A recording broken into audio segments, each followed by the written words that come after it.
Anong dapat gawin kapag nag-hang na ang iyong PC o kaya laptop?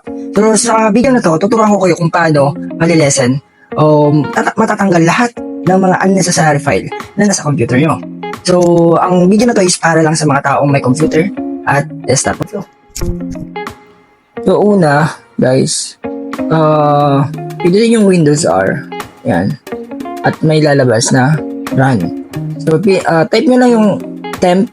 Yan. And then, may lalabas na ganito. And then, Control A para maselect lahat. And then, delete. Yan. Yan yung mga junk file na nasa computer nyo.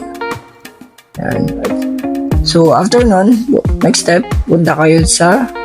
So, next step, punta ulit kayo down, Windows R. Yan. Then, type nyo yung prefetch. Ayan. So, yan yung mga, sinesearch nyo sa online. Yan, Control A lang ulit, and then delete. And after nun, punta ka sa recycle bin, right click, yan, and then empty recycle bin. So, yun. Hopefully guys, nakatulong. Follow for more tips.